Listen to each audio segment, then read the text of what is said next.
तो अब जो कुछ कुछ सॉफ्ट टारगेट जो हो सकते हैं हारून साहब, जिस तरह हमारा ज़राअत का शोबा है जिसमें एक बड़ा स्कोप है, उसके लिए भी हम इन्वेस्टमेंट को नहीं अट्रैक्ट कर पा रहे, जबकि अगर हम कुछ ममालिक ऑस्ट्रेलिया या चाइना जैसे ममालिक को अगर हम उसके लिए कन्विंस करने की कोशिश करें तो शायद ये मुमकिन भी हो सके। फिर हम रेकोडिक पर अक्सर सऊदी कंपनीज़ की दिलचस्पी या उनके साथ एमओयूज़ की हद तक तो मामलात को आगे बढ़ते देखते हैं, लेकिन वो भी उससे आगे बढ़कर बात नहीं हो पाती।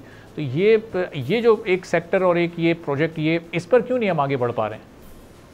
इसमें दो दो फैक्टर्स हैं। एक तो फैक्टर ये है कि लॉन्ग टर्म लोकल फाइनेंसिंग ज़राअत के लिए नहीं है।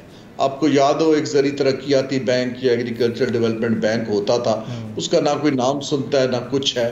तो पहली बात तो ये है कि अगर आपका सेक्टर की तरजीह है तो हमें चाहिए कि जो करंट आपके DFIs हैं उनसे कोई 5-10 अरब रुपया इकट्ठा करके ज़राअत की तरफ उसको शिफ्ट करें ताकि काश्तकार के पास इंसेंटिव आए।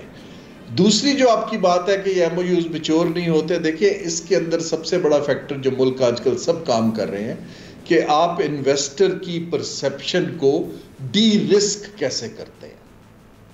पहली बात तो ये है कि हमें एक्नॉलेज करना है कि हमारे रिस्क क्या है।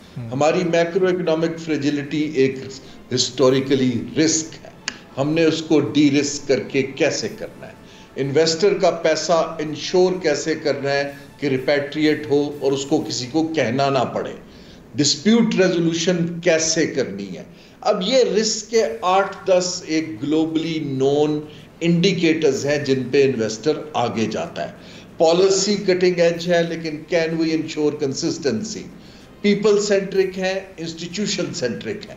अब ये कोई शॉर्ट टर्म काम नहीं है, ये 2-3 साल में किया जा सकता है, लेकिन इसके लिए क्लैरिटी चाहिए लीडरशिप की कि हमने अब इस सिमत में जाना है, ना कि अपनी जियोपॉलिटिकल पोजीशन को बेच के कुछ 6-8 माह का एक और बेल आउट लेना है। अब ये एक पॉलिसी ट्रेड ऑफ है माइंडसेट की, जिसके अंदर आई थिंक पाकिस्तान की लीडरशिप इज स्टिल स्टक, क्योंकि हम पॉपुलिस्ट बड़े बड़े स्लोगन्स देना चाहते हैं, ना कि हम ये मुश्किल काम करें जो वियतनाम ने कर लिया, कंबोडिया ने कर लिया, बाकी ममालिक ने कर लिया, हम अभी तक उसको नहीं कर पाए। तो हारून साहब, हम क्या, जिस तरह हमने 10 साल पहले CPEC को एज गेम चेंजर सुना, ऐसा लगता था कि CPEC शुरू होगा और पाकिस्तान के दिन और पाकिस्तान की इकोनॉमी के हालात बिल्कुल बदल जाएंगे।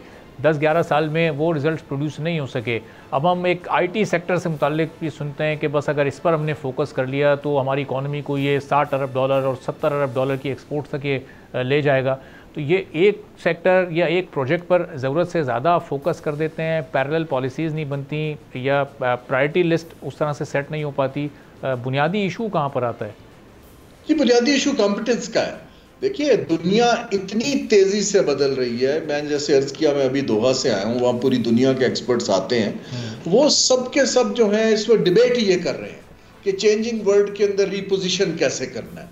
लेकिन हमारे मुल्क के अंदर तो अभी कोई इंटरनेशनल डिबेट कि आर्टिफिशियल इंटेलिजेंस को कैसे डील करना है, कॉन्फ्लिक्ट बढ़ रहे हैं मिडल ईस्ट में, उसमें हमारे ऊपर क्या असरात आएंगे।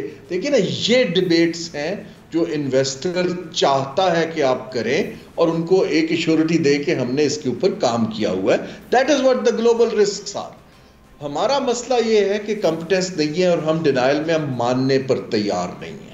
जब कॉम्पिटेंस नहीं होती है तो एक्वायर की जाती है और उसको इज्जत दी जाती है और उसकी बात मानी जाती है। लेकिन अगर हम सेकंड गेस कर लेंगे, आप आएंगे वर्ल्ड क्लास एक्सपर्ट को लाएंगे, वो बेचारा पर्चा लिखेगा, एडवाइस देगा, आप ब्यूरोक्रेट्स को कहेंगे इसको सेकंड गेस करें, इसके बाद आपके पास कोई नहीं आता। देखिए दुनिया जहान जो है वो एक्सपर्टीज के पीछे भागती है, हम एक्सपर्टीज के पीछे स्पेस क्रिएट नहीं। एक तो ये वजह है कॉम्पिटेंस की।